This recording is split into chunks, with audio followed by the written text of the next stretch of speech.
Okay, I may. So, good morning and welcome to everyone to today's iChat. And I think, like you have chosen a very, very interesting topic, which is the digital disruption innovation in the hyper-connected world. And I think we all feel the world around us is changing, right? It's moving faster and it's getting more connected every day. For example, I think you all spend more time on your mobile device connecting with people through social media channels as by phone or in person. In fact, by 2020, we're going to have 50 million connected devices in the world. And I would like to introduce two speakers today who will give us some really nice insights into the hyper-connected world. First of all, we have Francesca Santos here. In the 360 marketing team, she's responsible for trade presentations, and Paola Peretti, who is responsible for online experience. And before I hand over to those ladies, I actually would like to give you an insight, because there's something very interesting in their passport. Can we have a look at your passport? So there is, as we see, Francesca Santos. And she is a native in the digital world. Now, I'm not going to say anything about age, because it always brings me in trouble. Thank you. Thank you. But I can say young enough to be born in the digital world. And we have Paola here, and you're an immigrant. You're an immigrant. You're born in the analog world. And that's why, Paola, welcome to the new world immigration office. So I think that's a really good starting point. So give the two a big applause, and we get started.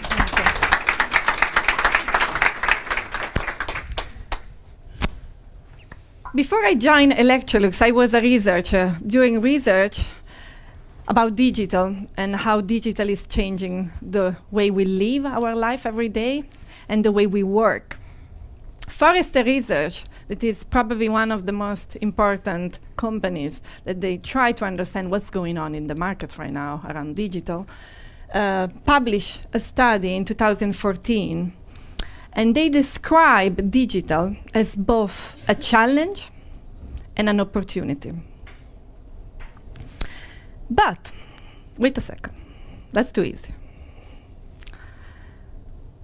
Because I was a researcher and a professor, unfortunately, I do like definition. So, do you know what's digital? Or even better, do you know what's digital marketing exactly?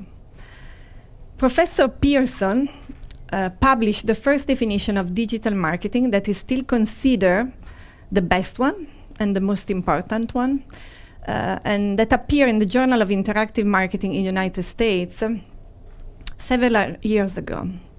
But I need your support. Let me ask you a question. What do you think? When did he write the first definition of digital marketing? Let's say the year. Anna.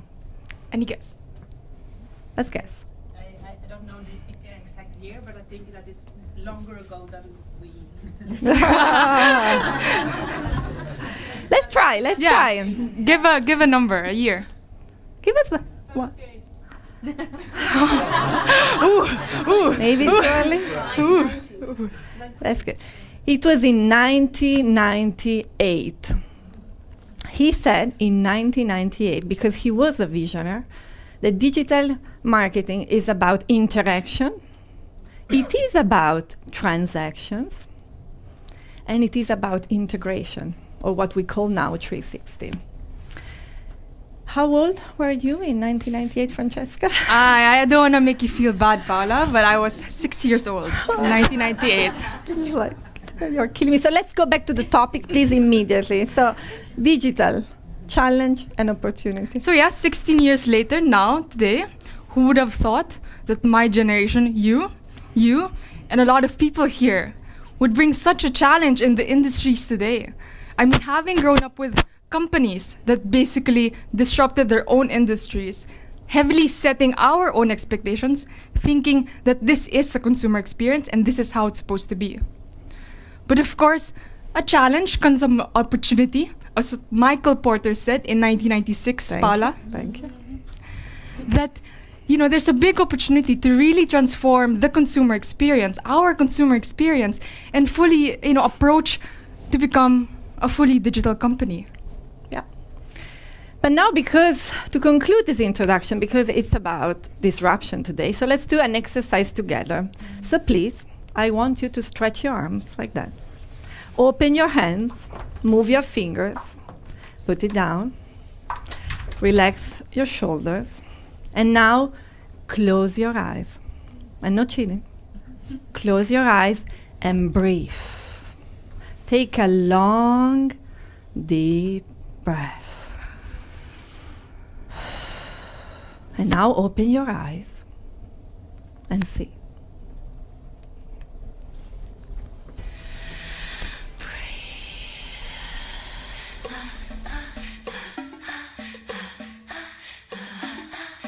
With every waking breath I breathe, I see what life has dealt to me.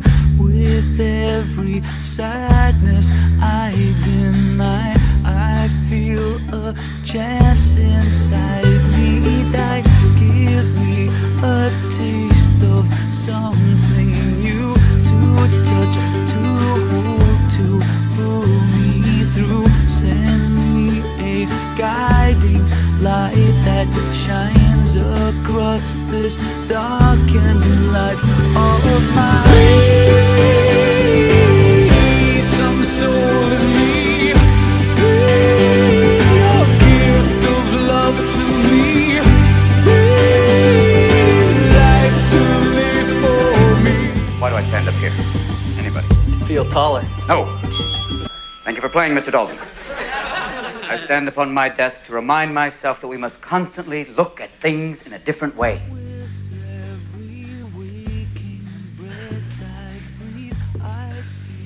See, the world looks very different from up here. You don't believe me? Come see for yourselves. Come on. Come on. Just when you think you know something, you have to look at it in another way. Even though it may seem silly or wrong, you must try. Now, when you read, don't just consider what the author thinks. Consider what you think. Boys, you must strive to find your own voice. Because the longer you wait to begin, the less likely you are to find it at all.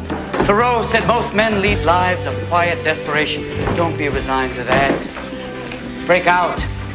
Now, don't just walk off the edge like lemmings. Look around you. There you go, Mr. Christie. Thank you. Yes. Dare to strike out and find new ground. Now, this is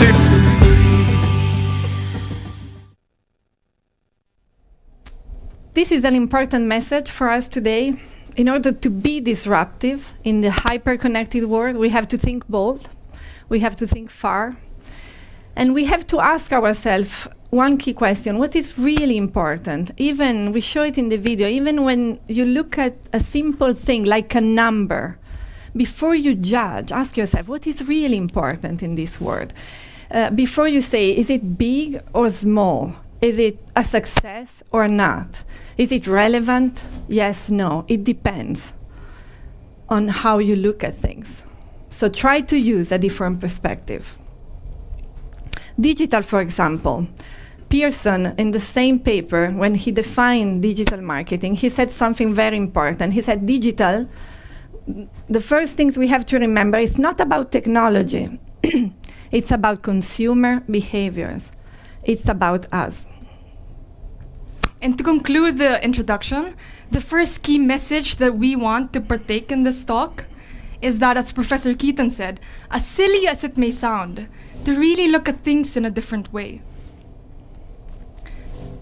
Excuse me. So we divided this talk. So first, of course, we tried to understand what the hyper-connected world is. And then we briefly give examples of how disruptive companies have leveraged on hyperconnectivity.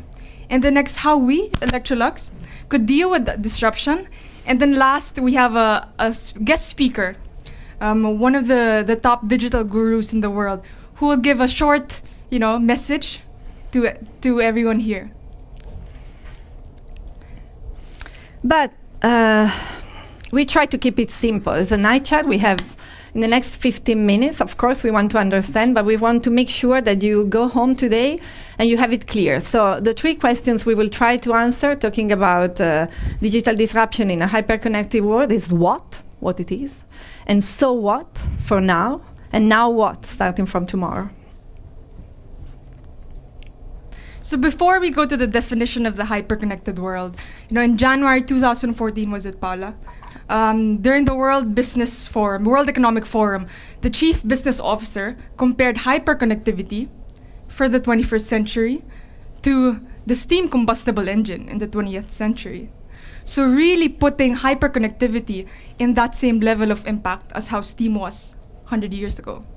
So again, by definition, hyperconnected world is the new world, our world, this world now, where things, people, infrastructure, and information are all connected in just one network or several networks, really transforming work, way of living, and the way we do business.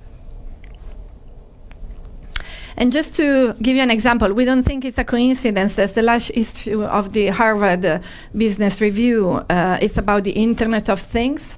And another coincidence, Michael Porter is writing this article on how smart, connected products are transforming competitions. And I know that we receive even a question from Boris, one of our colleagues from all over the world. We receive it on eGate, about how can we maintain our competitive advantage in an environment where you don't really know, in an environment where everything is changing every day and you don't know, tomorrow something can happen even in our industry and we have to rethink.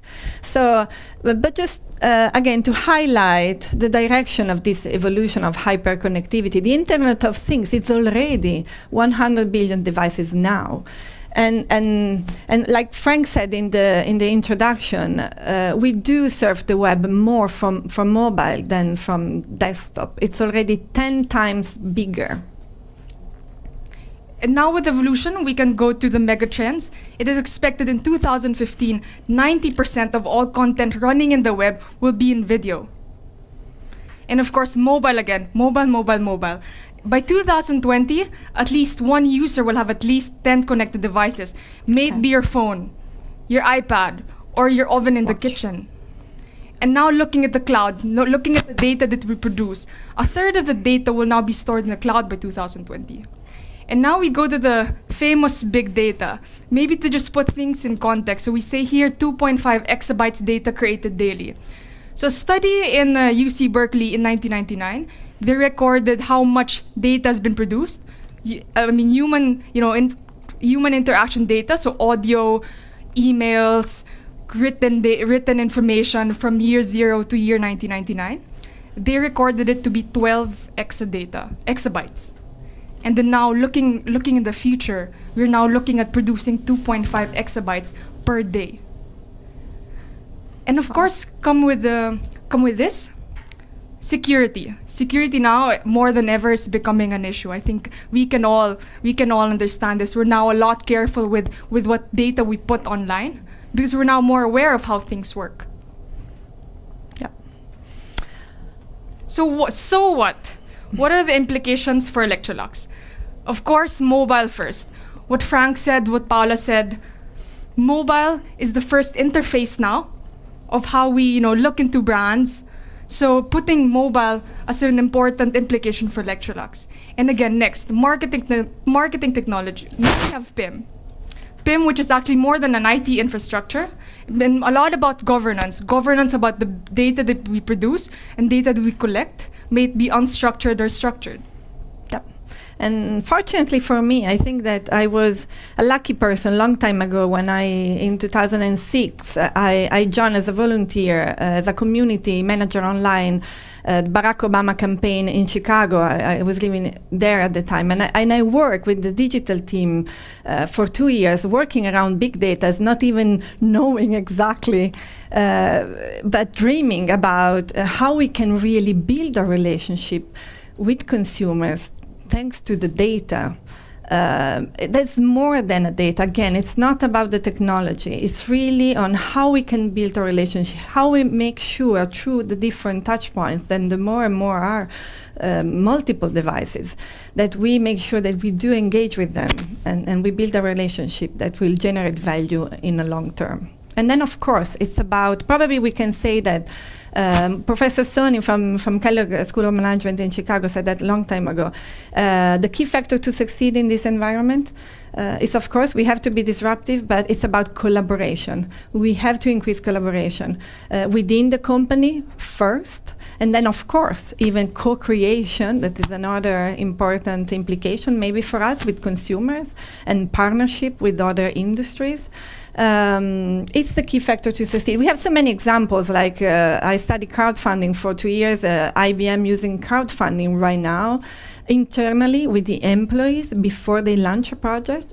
If they have a new product, they ask the employees to give money to fund the product itself, but they realize that it's probably the best way in terms of marketing to test the product itself before it's even in the marketplace, because the employees, they know even better than the consumers, because they experience the brands in their everyday life at work.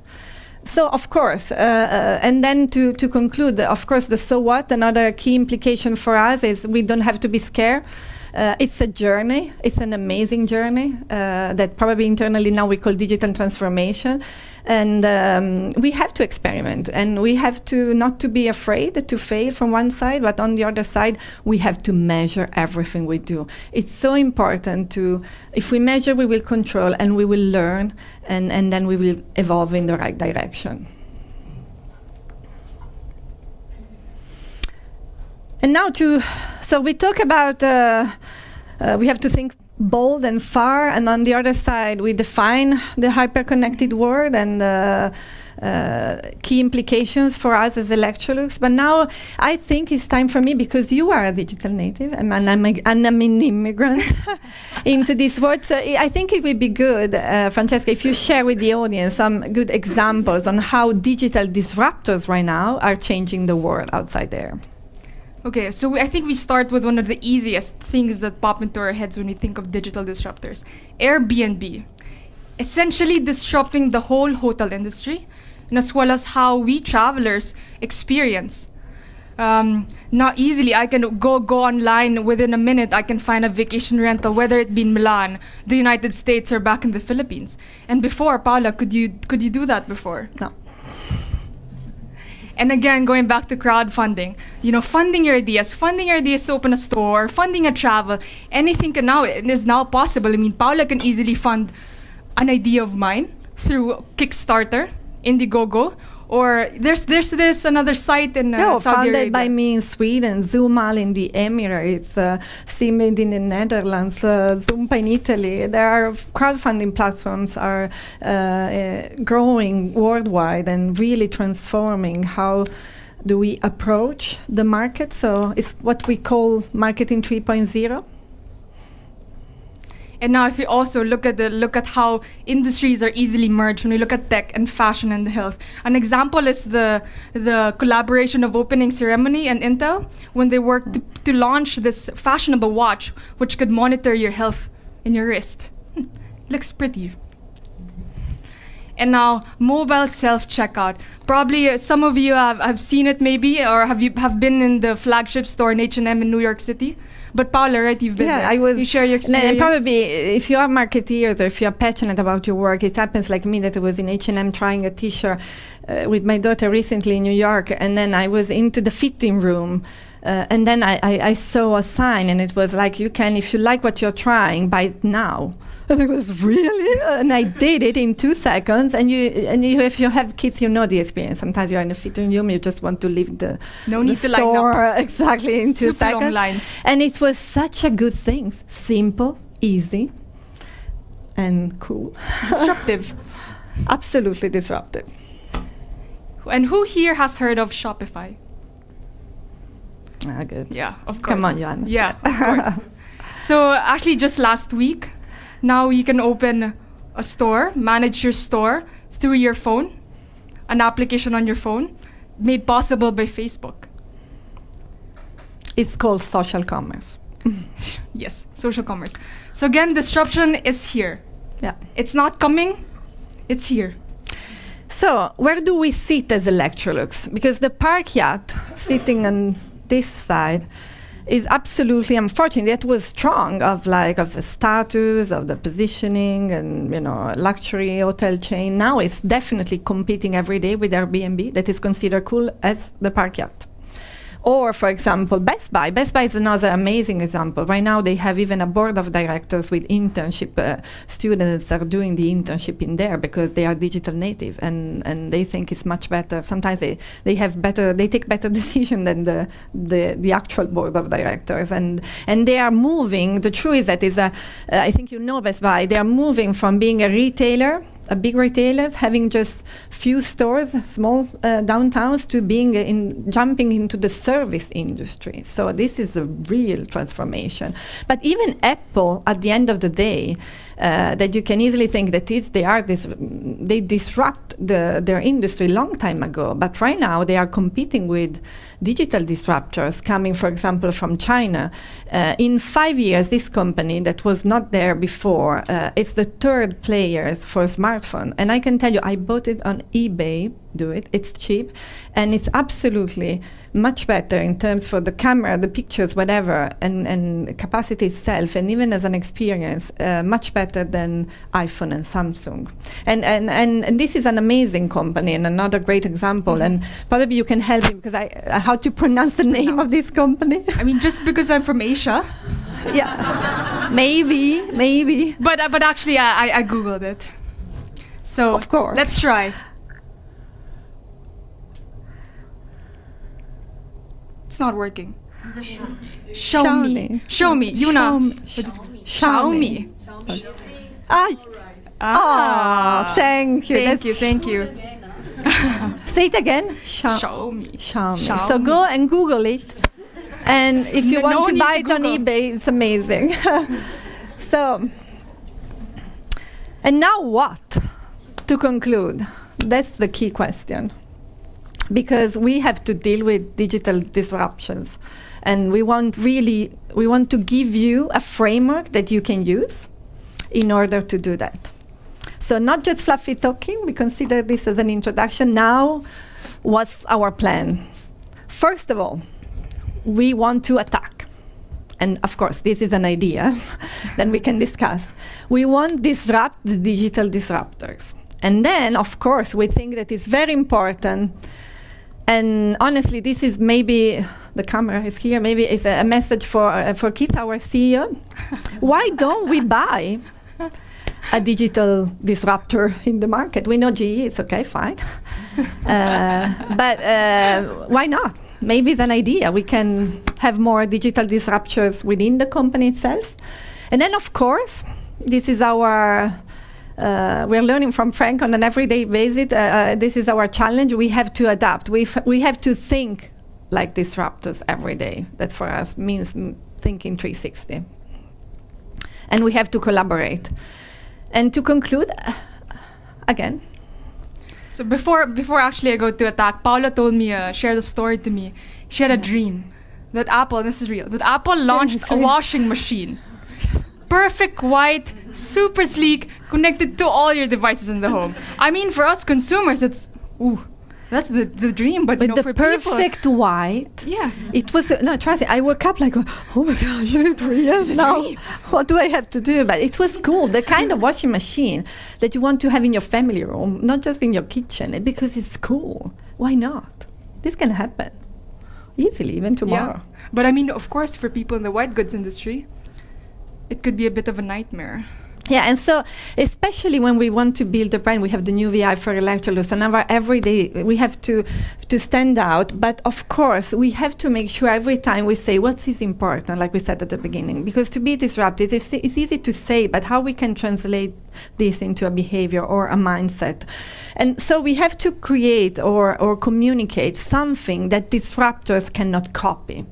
We have to remember ourselves why we are unique and try to disrupt them and attack, for sure. Attack.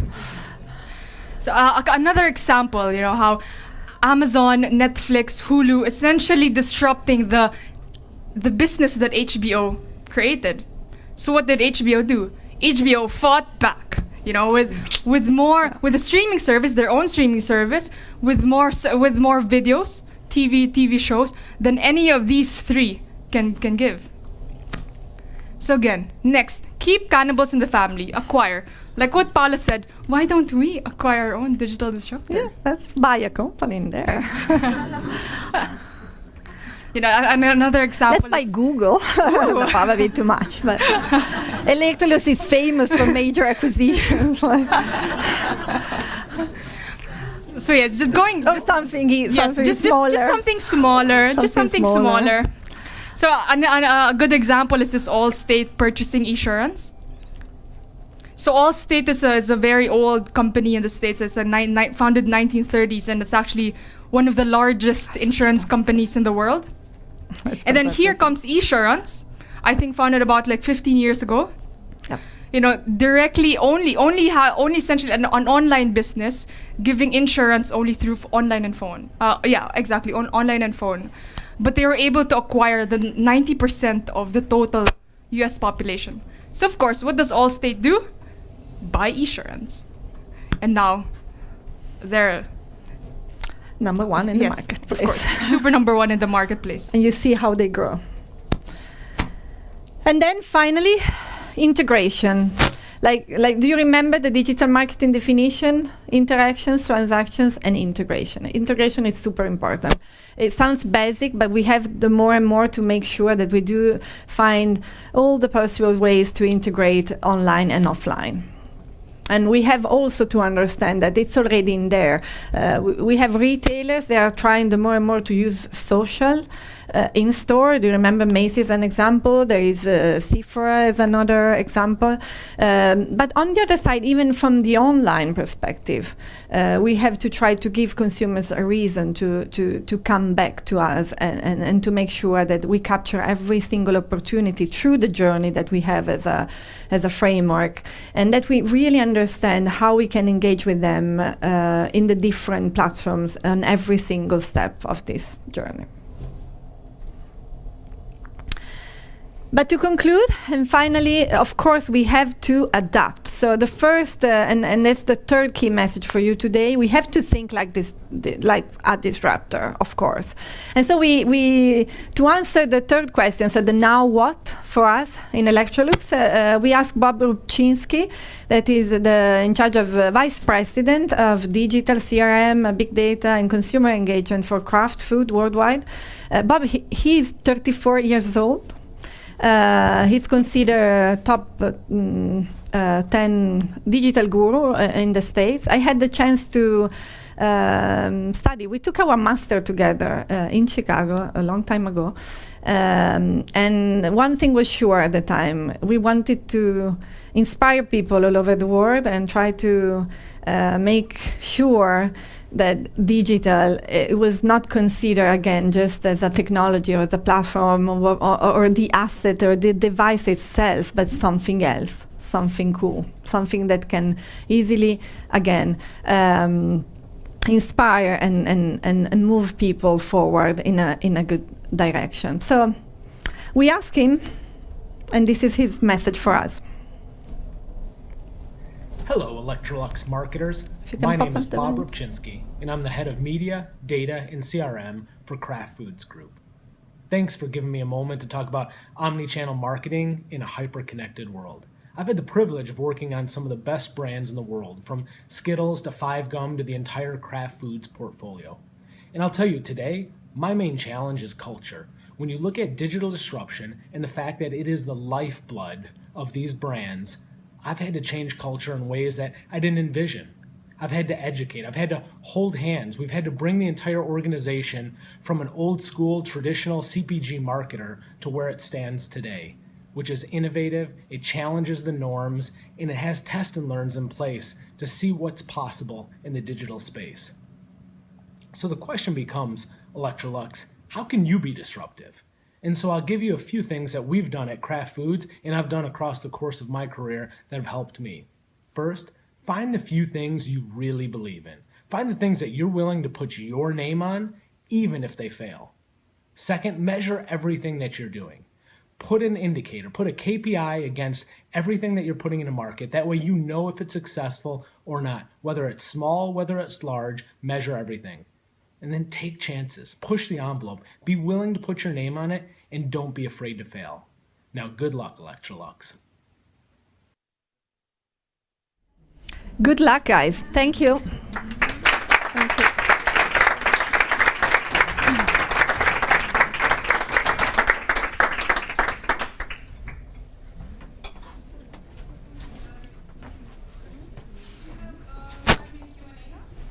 Okay, cool. Do you have questions? Otherwise, we go for a fika. Okay. Lunchtime. No.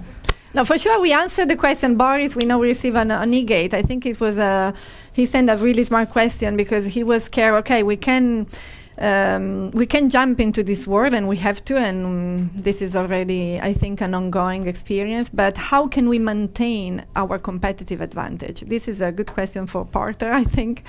I think that Bob gave us the answer. If we increase collaboration, if we keep it simple from a certain point of view, and we try to use this chance and to be disruptive, every single person, no matter if you are sitting in working on a product level of design or marketing or HR, and we try to act as disruptors, we will succeed. That's for sure.